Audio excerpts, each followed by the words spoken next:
And welcome, everyone, to Rock M Radio. This is a brand new episode of Dive Cuts. It's season 8 already. We're here to talk about your Missouri basketball Tigers, the only podcast strictly talking about the Missouri basketball Tigers. I am your host, Sam Stelling. If you're watching us on YouTube, you can see me on your left. Please take a moment to hit the like button.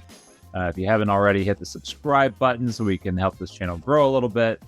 With me, as always, a return from the Central Plains of Illinois, back in his homestead of Indianapolis, Matthew J. Harris. Matt, how are you? First of all, it's not the Central Plains. It's on the banks of the mighty Mississippi, good sir. Well, right across Central Plains, back across the river from Mark Twain's hometown of Hannibal. Yes, I've not been to the Quincy Hannibal area since a 6th grade field trip, so it's been a while since I have been up yonder. But I am back home.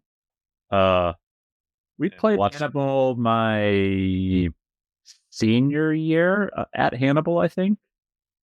If not senior, it was junior year. But we made the bus trip up to beat the tar out of the Hannibal Pirates. Quincy's a nice little town. I hadn't been there before. It is a nice little town. It's a nice little town. The folks at the Quincy Shootout do a fantastic job. They're great hosts. They put together always a fun slate. This is the first year I think I've been able to get over there and kind of see it live and up close. I've always sort of been able to watch some games in streaming format, and you always kind of wonder how that's going to translate. But they do a great job there.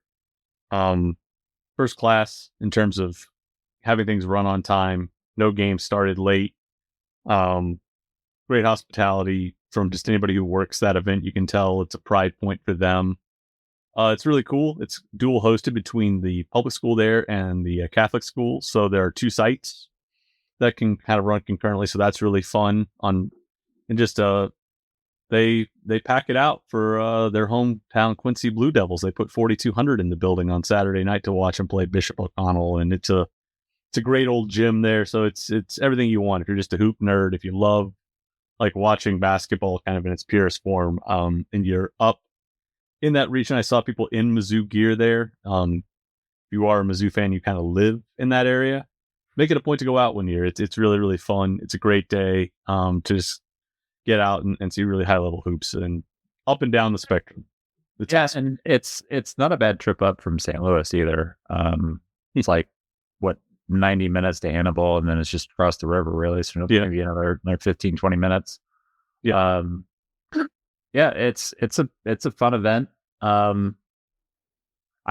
think we're gonna circle back and kind of talk about some of the things that you saw there, because you were there to see some guys who were probably going to be around, at least on Missouri's list for some potential additions, as well as guys who are already signed up.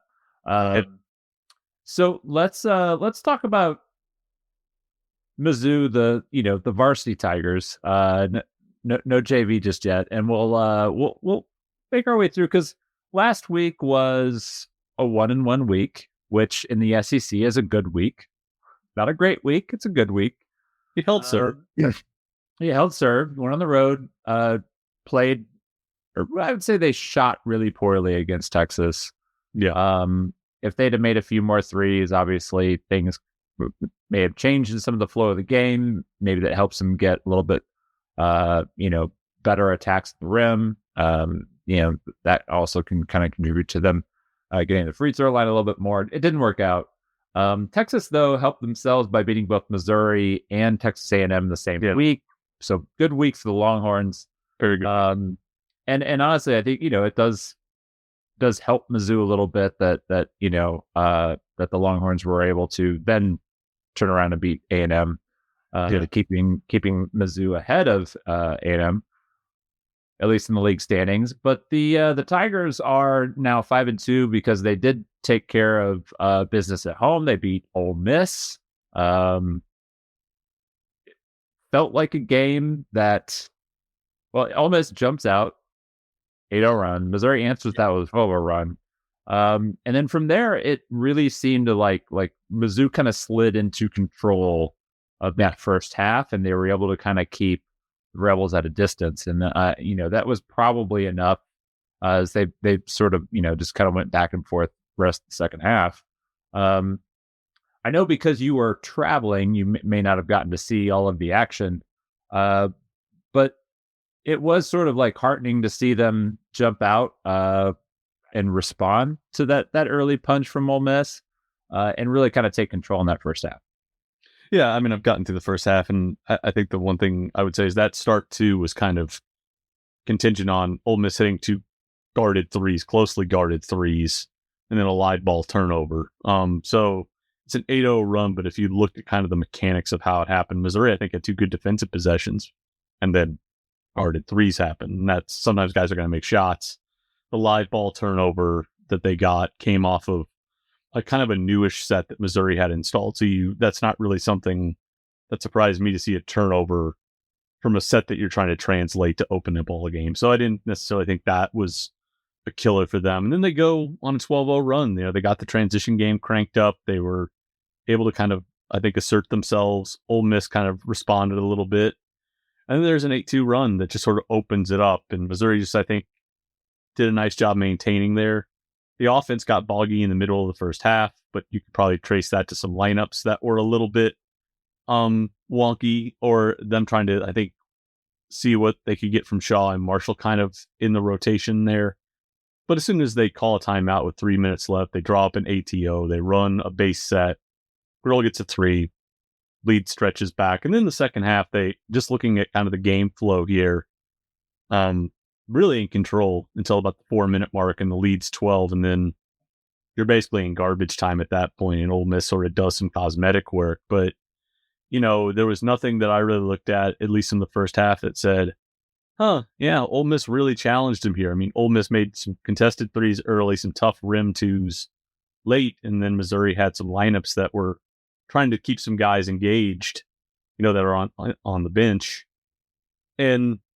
But it didn't really cost them anything. So I think the one thing I said to you and Watkins before we came on was, there's something heartening about, your top core lineup being able to build a 6 to 8 point lead and then just kind of work through things pretty, calmly and professionally, and then just kind of handle their business. I think that's what you want to see coming off the road as well. In the performance on Tuesday night in Austin was, how are they going to react to that? And they did kind of what you want a team to do. They came out, they were engaged, they handled their work, and they kind of did it with no fuss. So I think that's the biggest takeaway, is that could have been a situation where maybe 2 losses becomes 3, and now you're starting to go, oh, was the start kind of a, a little bit of a red herring? Nope. They came out and did what you expected NCAA tournament team to do, and that's handle business at home and do it, with relatively little drama. Yeah, I think, one thing that Watkins had noted, I think, in our chat last night, I think it was on the upcoming episode of The Verdict as well. I will go ahead and spoil that because I already kind of added this note into study hall. But there are 5 teams in the SEC who do not have 2-game losing streaks in conference already. Yeah. And it's, everybody that you would expect, obviously Auburn, who hasn't lost yet. Alabama has 1 loss, Florida, Tennessee, and Missouri. And these are the 5 teams who have yet to take this in league play, and they're all the teams that are at the top of the league. It matters how you respond in this league. Yeah. And even like, I think you and I have had some skepticism about, whether or not Ole Miss has really kind of lived up to, I think, some of their preseason hype of being kind of like a preseason top 25 team. Like, I always kind of thought they would be good. I question whether or not, they could really kind of build that around, Matt Morrell and Jamin Brakefield. They have kind of pivoted away from those guys. And Ole Miss was without Dre Davis. Like, we shouldn't dismiss that. Like, Davis is a really important guy. Yeah, really good wing defender. He's a consistent kind of 9-9 out level guy. But like, this didn't really feel like a game that Ole Miss was going to win, once Missouri got control back after, the first few possessions. Yeah. They felt comfortable kind of, getting to where they were wanting to go. Second half, they shot a lot of free throws. And then when you have if we have a weapon like Caleb Grill, who, if he gets a little space and he gets the shot off, at this point, it feels like 60 to 75% chances going in if he has a clean look. Yeah. I mean, I remember some of his misses, and most of those are like, why are you shooting that? Like, you're clearly like, not. I think he had kind of tried to draw a foul on one, and didn't have space in another. But like when he has his feet set, it's a catch and shoot, and and he has a little bit of a good look. Like that thing, like it's going in right now. And then you add on top of that, what Tamar Bates, Bates hasn't always, been the most consistent guy this year, but when his 3-point shot is falling, Bates is another guy, and those two guys, really kind of put the Missouri offense on their back, and that's really all they needed. That and the free throws. Yeah, I think we had talked, a little bit, and we posted this in kind of the look ahead on the forums at Rock M Plus was, Ole Miss had been a team that if you looked up and down their defensive metrics, they were middle of the pack in a lot of ways. Middle of the pack in 2-point defense, middle of the pack in 3-point defense, middle of the pack kind of in rebounding. They do a good job turning teams over. They turned Missouri over.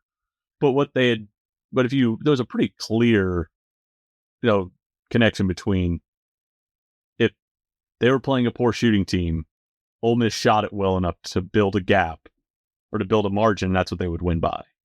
And that delta was up there with Auburn's for the widest in the league. So the question was, okay, if they played a team that could legitimately shoot the basketball and the turnovers were equal and the rebounding, did what Missouri needed it to do, what would the game look like? And we saw it on Saturday.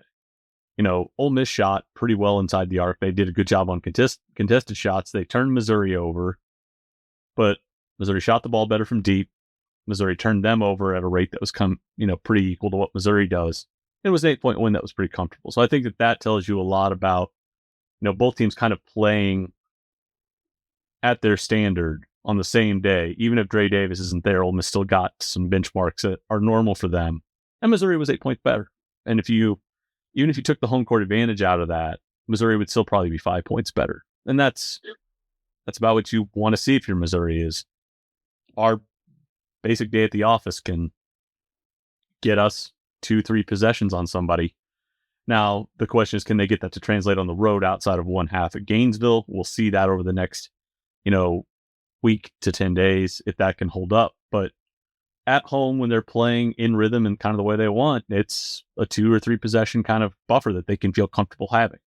And that's a good place to be. That's especially this year in this league, and the necessity to hold serve at home, to feel like, okay, a basic night at the office for us can get us 6 to 8 points of cushion. And then if we execute the scout, we can build on that. So they're in a good spot right now as far as, what you want to see. And it makes you feel like, okay, the night in Austin was probably something we should give Texas credit for. Texas was engaged that night. Texas had a great game plan, great scout. They executed it, and they got a home win. So it sometimes that's going to happen to you too. Yeah, and we kind of noted before that game, like that was a game where Texas really needed that game. Like that was a really, really important win for them. Missouri was in a position where it would have been nice, for the resume to collect that win. But I mean, we saw like in the immediate aftermath of that loss, like what happened with the metrics, like basically nothing. Missouri was not punished in the net. They were not punished in KenPom. And even their seed line was basically unaffected by that loss. They get a little bit of a bump from beating Ole Miss, collecting that win at home. That's good. And I think it's coming at a good time for them to just sort of, take the midweek off. For those that don't know, the SEC set up a schedule where every team gets kind of like a midweek off. I think last week it was Kentucky. And Auburn, wasn't it?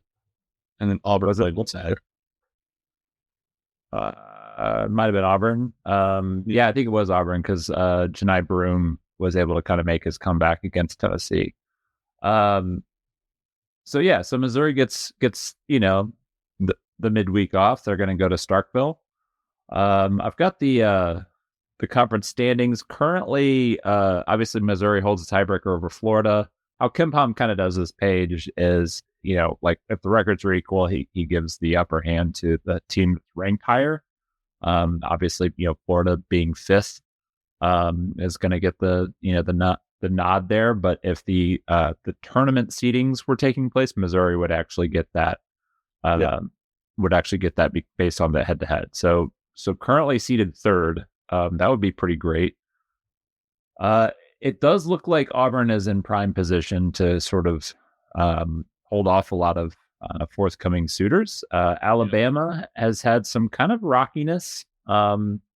They struggled at home to beat LSU. I know Mark Sears was basically benched in the second half, which, preseason SEC Player of the Year, like couldn't even get off the bench, and he was really struggling, so they sat him.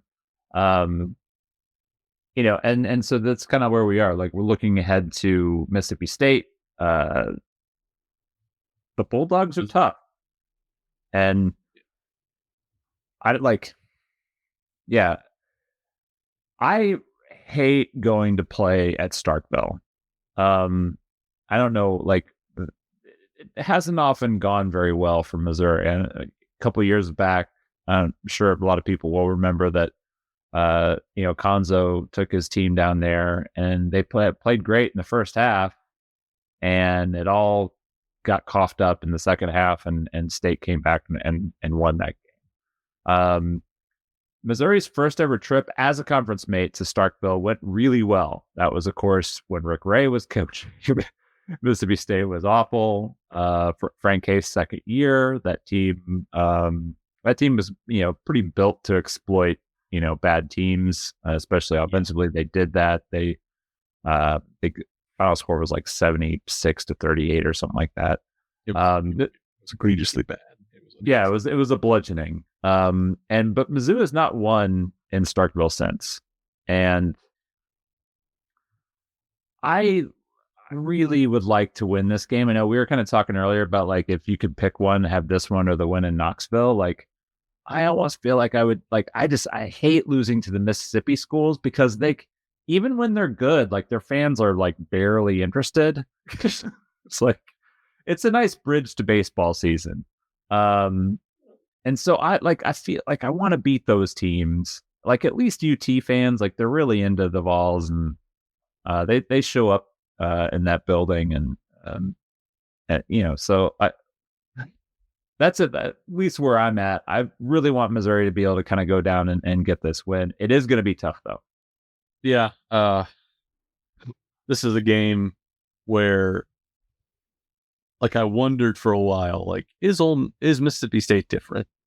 Like, have they changed? Because they're mostly guard oriented offensively now, and in non-conference play they were looking like they were more fluid offensively, but SEC play got here, and the Mississippi State under Chris Jans I know and love is back. They're back.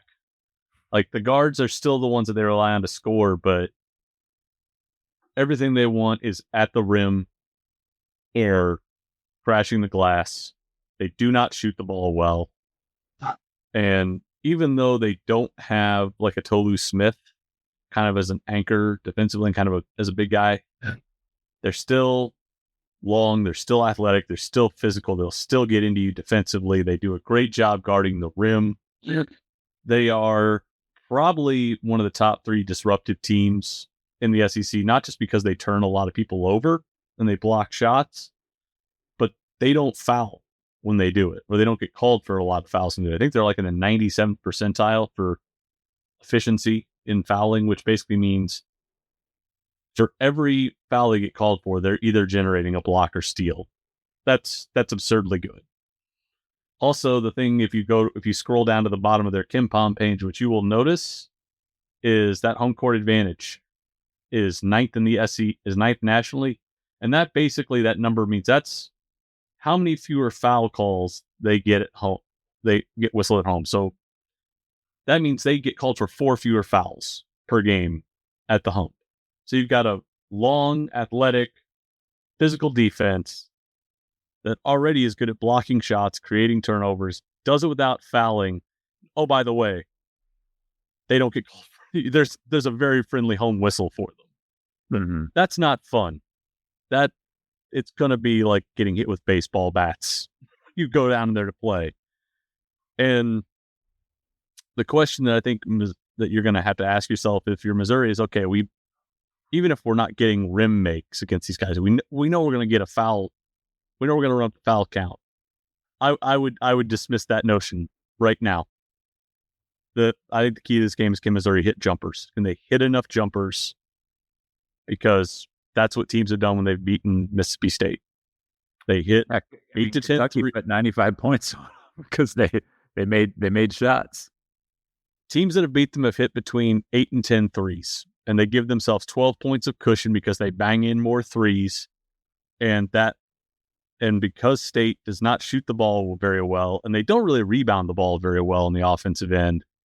Like, if you look at their offensive rebound rate in conference play, like if you click in conference play button up there, conference only stats, they have not rebounded the ball particularly well, so relative to what they want to do. So I think for Missouri, the thing is, can you handle things physically and value the ball enough to generate half court threes? And then can you at least keep the turnover battle equal? And then does your rebounding translate on the road? Mm-hmm. So can you put up with a physical brand of basketball enough to make shots, at least turn them over equal to what they're turning you over to? And can you find a way to edge them on the glass, to just take away that little extra source of offense for them?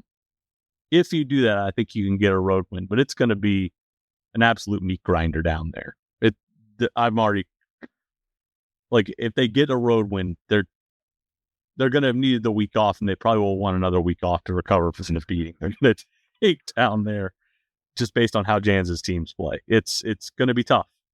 There's no other way around it. And I think people should be fully prepared for a game that's not going to be aesthetically pleasing to watch.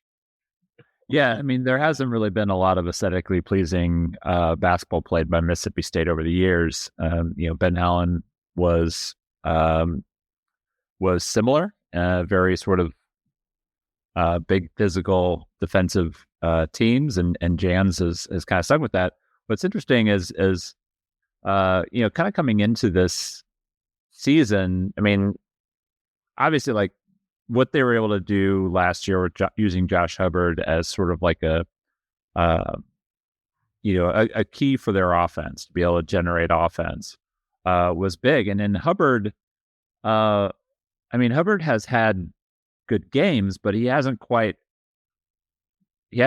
sustained what he was doing on a consistent basis last year. Still very capable, and a guy who I think you really have to key on. If Missouri has an advantage there, like, Hubbard does get a lot of lift on his jump shots, even though he's smaller. So he's listed at 5'11". That feels generous, very generous. But he's a guy that gets a lot of lift and can get his shot off even against bigger competition. Missouri does have some pretty big and physical guards. If they're able to kind of disrupt him, when he's not making shots, like, their offense can kind of get bogged down. It is going to be something like, are you able to kind of limit, Riley Kugel, RJ Melendez? Are those guys going to, be able to make their outside shots to sort of, make up for any of that? And then what do you do with Cameron Matthews? Can you keep him from steamrolling towards the rim? Hubbard's, you mentioned it, I think it's worth doubling down on. He's averaged 14, 15 points a game against top 50-ish level teams. Now, that sounds really good, but he's needed 28, 29% usage to get there. That's not efficient. That's a 96.0 rating. Like, normal is 100. He has a tendency to be pretty inefficient there. And we're not talking about, I think he's under 30. He's around 30% on twos and less than 30% on threes. What's keeping that O rating from tanking is he shoots about 80% at the line, but first shots for him against decent teams have not been very productive. And you almost wonder, if you're Missouri, do you want to try and blitz him, not because you're afraid of him scoring, but to force the ball out of his hand? Like, Cam Matthews is a physical freak and can absolutely punish you, but he's got a 35% turnover rate and has only shot 10 threes. Like, struggles with on-ball creation that's not a straight line drive and cannot hit jumpers. So you could close out short to him, shade him to his weak hand, and be like, all right, let's see some skill. Let's see what you can do. Melendez looks like a big 3-and-D guy, but he's never been better than a 30% shooter. He's like another guy that he doesn't turn the ball over, but he's not a creator.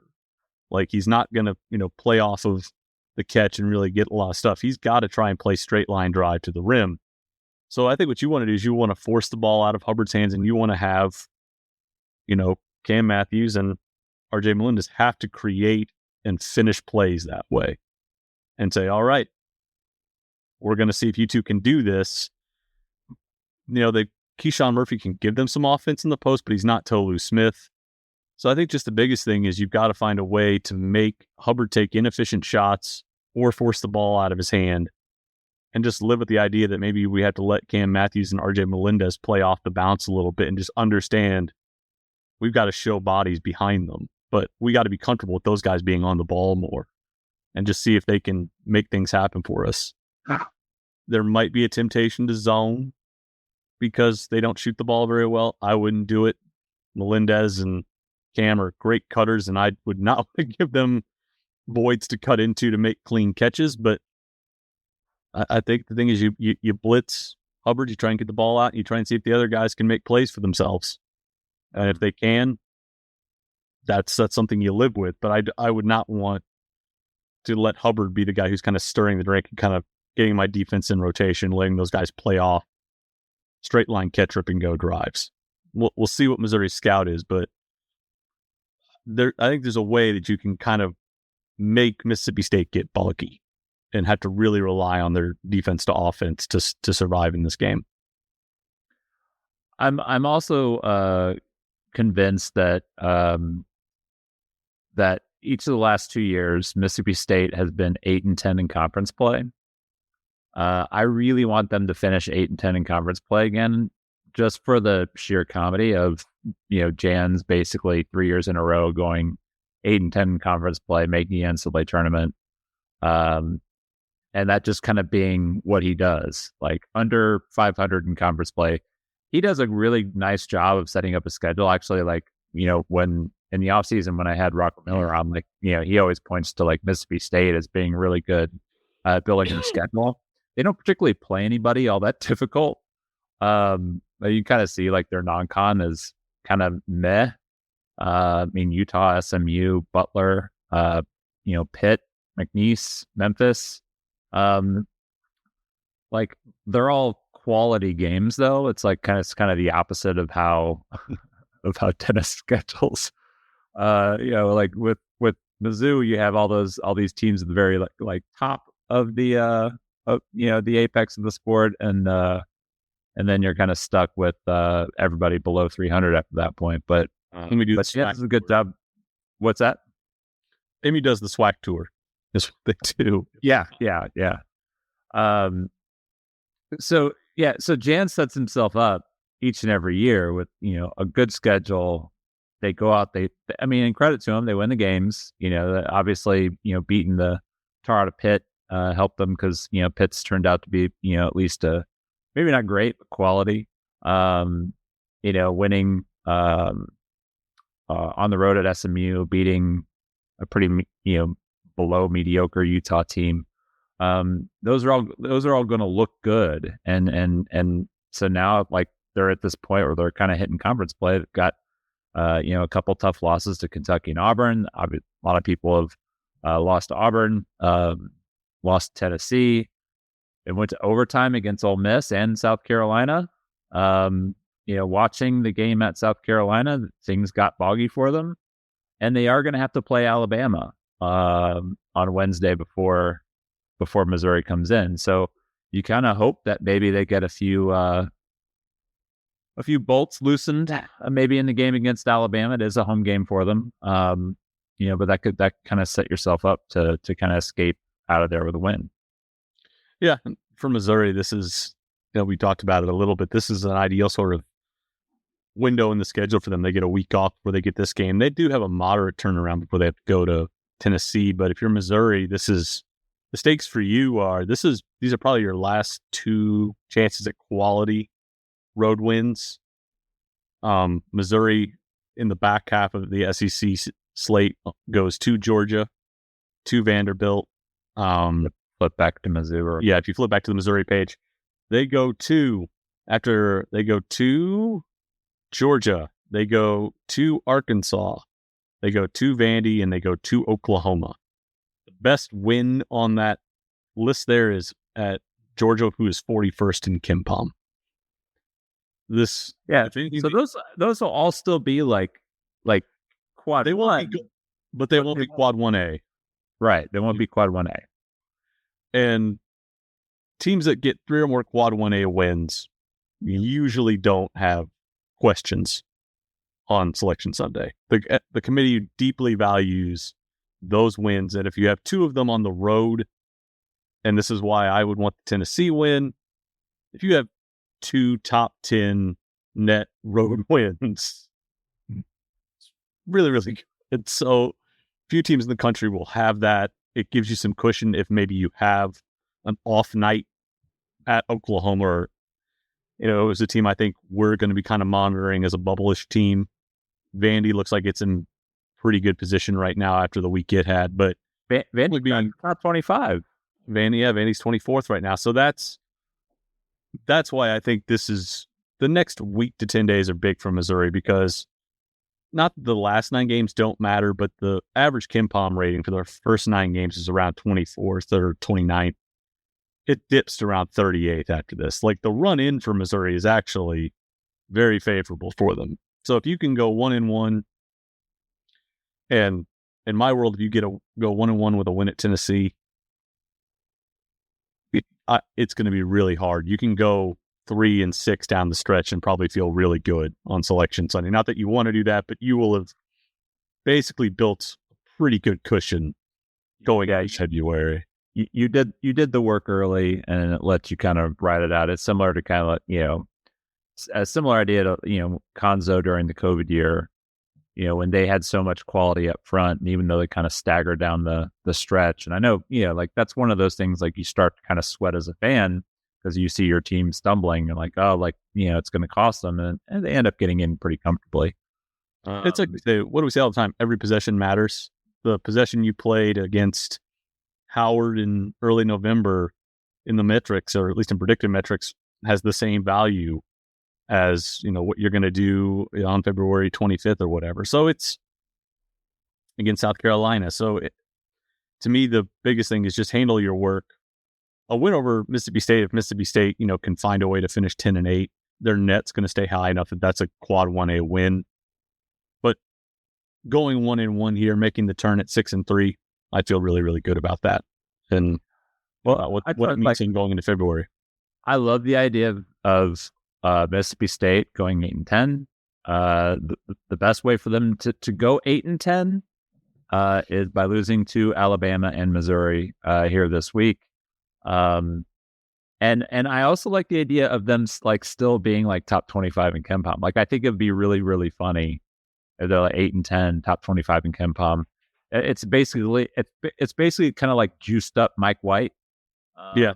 Because I'm fully expecting like Georgia to finish about 40th in KenPom and to be like 6-12. Yep. So. That's what the league is going to do this year. It's going to elevate some people. Like, that's the thing. Like, a 2-5 team in the ACC or the Big East is in the 80 or 90s of KenPom right now. Like, that's how much the league's strength is propping everybody up at this point. Like, if you took a loss to Georgia on the road in any other year, that's a quad 3 loss. This year it might be quad 2. Like, it's not going to hurt you, but it won't help you, but it's not going to hurt you if there's a slip up that night. But we'll see what they do in Starkville. This is a game that you and I both don't look forward to watching every year, because they always seem to perpetually get sent there more than Mississippi State gets sent to Columbia. It does feel like that, doesn't it? It always feels like we always have to go to the hump, and it's like a dark gem, and it even when the place is full, like it's Still It's only 9,000. kind of empty. Yeah, it's not having been to the hump 3 times, I can tell you, it's not always the most imposing environment. No. Well, do you want to talk about your recent scouting trips? I guess is what we'll call them. As I know, you went to see lots of Mizzou targets and signees. So who did we see? Or who did you see? I'm not gonna use the royal we there. Who did you see the last few weeks? At Highland, I saw Scotty Atkinson, 2027 prospect. We had a piece up on him on Rock M Plus. Got my first real look at Jimmy McKinney, third, a 2027 offer with Vashon. I saw him also at Highland, so I've seen him twice this month. Seen Aaron Rowe 3 times this month. I saw him at Highland play 1 game and then 2 at Quincy. He's obviously a Mizzou signee for 2025. I went to Dayton and saw Nick Randall. We had a piece on him this weekend, a scouting update on him from Flying to the Hoop. That was a nice little check-in there. And then at Quincy, I also wanted to see Aiden Chronister, who is a 2026 wing. We talked a lot about J.J. Andrews out of Little Rock, Arkansas. Aiden Chronister is kind of the opposite. Long, really lean, build as a floor spacer and, kind of a big wing. Not quite to Trent Pierce size, but really good shooter off the catch, really good shooter off movement. He is actually out of Northwest Arkansas, a town called Rogers. Go Mounties. I've been to Rogers. We can tell you right now, it's up near Buffalo River. It's a pretty part of the state. But he's at Sunrise Christian. They played Link. They played Tolton and Aaron Rowe on Friday night, smashed them by 36. But I got to look at Chronister, and then I wanted to see Ethan Taylor, a 2026 big with Shawnee Mission Northwest, but he injured his hand earlier in the week, had some ligament damage, so he could not play. So that was the one minor drawback. So I think the only guys I didn't, at Highland, I also saw the 2 bigs from John Burroughs, Sheik Pearson, and Tristan Reed. So it's been a productive month. I think I've seen everybody aside from J.J. Andrews, who is kind of a top boards or has signed with Mizzou. So it's been a productive 3 weeks of road trips. My wife is annoyed that I have made those road trips, but it's the only time of the year that I get to see Mizzou targets live, aside from when they go out on the grassroots circuit. So it seemed like a good time to check in. Yeah. Initial impressions. I'm going to talk about the guys that have already kind of signed here. How's Aaron Rowe looking these days? I think he's a guy that I think he's trying to rediscover his confidence in his game. I talked to him after their second game on Saturday, and I think he's taking sort of his situation in stride. I think, when you talk to people kind of around him, there's an acknowledgement that he's got to put on weight. He's got to get stronger, and that's going to help him get back to doing what he does really well. He's probably 6'2", about 150. He is really lean. And I think just once he gets on some core and functional strength, that's going to really help the rim finishing come back around to where it needs to. With Tolton, he plays a little bit more of a setup man. Zay Wilson, who is kind of one of his childhood friends and runs at combo guard with him, plays more of the scoring option for them. If Aaron can get out and push and transition in an early clock, he does what he does really well. But that strength, kind of needs to be there for him to be a little bit more impactful as a driver in the half court. But he's got Zay that he can kind of play off of. They're a small team. They run a lot of Princeton stuff. You can see stuff they run that's very similar to what Mizzou runs. But he and Zay will screen for each other. They run a lot of ghost screens for each other, and they kind of have to play out of those. They've got a good shooter in Blake Pinchin, who I think is going to be a McKendree signee. I think he's going NAIA route. So it's a team that probably doesn't have as much talent as it has in the past, and his role is a little bit different there. But I think the biggest thing is, to me, is where is his head at, and everything I've heard is that it was a rough spring and summer. There's no doubt around that. He took the fall off, kind of like training heavily to kind of just get a break. He got back in the gym in the past month and is back doing skill work. So I think it's been a reset period for him. And I don't think, fans should freak out, at this point. I think what happened for him was a lot of success came early. His peers caught up to him physically. They got stronger, their bodies filled out, and that sort of negated some of the advantages he had for a long time. I think if he can get his body, on par with some of the guys that he was, rated with, as a sophomore and a junior, the things that you love about Rowe are going to come back. But I think it's just going to take some patience on that front. And the nice thing is I think his camp gets that, Mizzou gets that. So we'll see. And the nice part for him is that he's going to have potentially a guy in Ant Robinson who will be there that can be a steadying force, kind of to run the point next year. So he's not going to come in to a situation where he has to play a lot, where he has to kind of be a key cog. If development goes well, you can give him a lot of minutes, but if he needs time, Ant right now is there to sort of act as a good, buffer and a good transitional point for him. So he's, I think, the hype was there early. I think it's just now you got to watch a guy put in the work, and we'll see if he does it. And you did have the scout up on Nicholas Randall. If, for folks that read it, like I did, you would know at least kind of the things that you saw, like needs to work on his conditioning, but still looks like he has potential to be a real impactful guy defensively early on. As the offensive stuff comes along, that could be really key for him as well. Yeah, that's everyone that I've ever talked to about him has sort of framed him as a guy. His early impact is going to be rebound rate. His defensive rebound rate has been high at Vashon. It's been high with BPE. It's high with Compass. So the guy works the glass. He has an insane work rate on the defensive glass, which is great to hear and great to actually see tangible proof of that it carries over at various levels.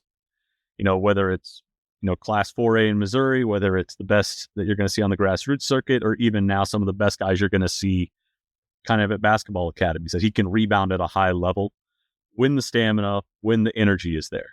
I think that's the big thing for him, is getting to the point where he can, give you more than 17, 18 minutes a game, getting the conditioning right to play at a high tempo. I would encourage people to go watch the piece and watch some of the defensive clips. Like, he can, even at his size right now, can get out and hard hedge and slide with guys like Darren Peterson. He can slide with a guy like Jalen Harrelson, who's a top 10 wing in this class. He can play in space, and he can play in aggressive ball screen coverages. And if you get the frame tightened up and you get the weight on him that's good, that's a phenomenal asset at 6'9", 6'8", 6'9", with a +5 wingspan that can get out and do that and can recover back. He is exceptionally communicative. He's really, really good on the floor. It's really not something that's always great to read about because it's kind of boring, but he is great at communicating coverages. He understands what his team's doing. His coaches rely on him as a relay man to get calls in and changes in defensively. He's good at that. So I think he's a guy that if you can get his conditioning right, can come in and kind of do what Missouri wants to do in its baseball screen coverages. He'll rebound well. He can rim run when he's got, the stamina where it needs to be. And he's fine being a guy that can play in the dunker spot and take dump offs. The question will be, can you get the pick and pop game, the jumper reliable there? Can you get him one solid post move he trusts? But defensively, if they get the conditioning right, he's a guy that I can come in and give them some good situational minutes defensively and rebounding as a freshman. I really truly believe that. Yeah, not too different maybe from a guy like Marcus Allen, who, I think is surprised, at least me, and the amount of minutes that he's been able to collect. Not really a polished offensive guy, but certainly his defensive prowess is pinned up there. I'm excited by what Nick can do as a reader too. I mean, he can make really, really good off-ball reads at the high post and top of the key, kind of, in what Missouri needs to do there. If you can get Peyton Marshall more comfortable making those reads, and if Nick can come in and get comfortable making those reads, you're getting big, long post defenders that can also play in your base offense, that can make reads at the high post, keep the floor inverted, keep that lane clear for guys like Hunter Batang, other guys that are coming in next year that are going to be really, really looking to play off off the catch and drive it. So I think that's what's exciting here is, and I think somebody on the board kind of asked, about kind of, how we, talk about what Missouri's bigs do. I think the biggest thing is I would look at is, can they make those passing reads? Do they have positional size? And can they, defend pretty well in space? Do they have that kind of ability to do that? And I think that's what they've got right now. They've got a nice mix of guys that can do things at that level. The question's going to be, can the offensive skill evolve with each of those guys over the next couple of years? Well, I think with that, we thank you for your travels and appreciate the being able to kind of get eyes on guys live, which I think is always beneficial. You can watch a lot of tape, but seeing somebody in person makes a difference. Anything else you want to hit on before we wrap this up? I'd keep an eye. I'd put a pin in Aiden Chronister. We're going to talk a lot about JJ Andrews, who's a top, 40 kid right now. He slipped a little bit in the most recent ratings updates. We'll see if that comes back in summer. But, Chronister is a kid that, put up really good numbers in Arkansas, put up good numbers with his grassroots team. He's playing a little bit of a different role here, but, on the hoof, he is all of 6'7", plus 3 or 4 wingspan, fantastic shooting mechanics. The question's going to be, do you feel like, can he get strong enough to begin playing off bounce? I think when I talked to his coaches, they were saying, can we get him playing in reverse and neutral? Can we get him more comfortable on the ball, making plays that way? Because we know he can shoot it. So he's not going to be a 4-man like Trent Pierce is. I think the projection I've heard is that you could slide him up as a big 2 or 3. But I think the thing that he's going to have in common with Trent is, if you trust the jumper and the shooting mechanics are there, can you get him physically confident enough playing off the bounce and ripping through?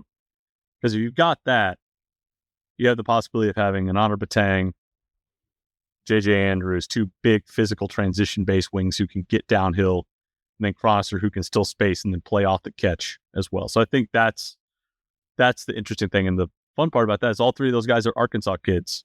You'll have gone from rating Kansas to rating Arkansas to the South. So that's the other fun thing to keep an eye on. So I put a pin in Aiden Chronister or Sunrise Christian. I came away kind of, a little bit more heartened about kind of where he is on the board for them at this point. Well, if you're watching us live on YouTube, chances are you may already be subscribed to Rock M Plus. I know the auto skate to Blue Sky is going out for any time we post something. There's might be a few folks who are able to kind of slip in and get this episode without subscribing. But please do subscribe, because we have some really good things happening over the forums. The conversations have been great. I love the activity that we've been having. Like game threads are lively. Interactions are always really positive.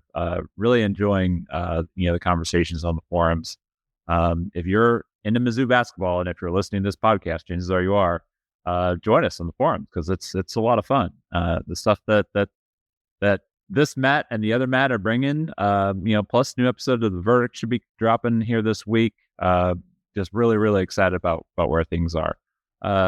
And now that all the subscriptions have been migrated, I can actually take my brain off of that. It's been something that's consumed me for about a month.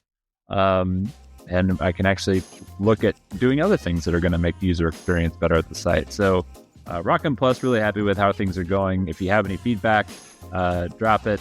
We're going to be back here Monday nights, every Monday night, I think, for the foreseeable future. As long as Missouri is still playing basketball, I think that's the plan.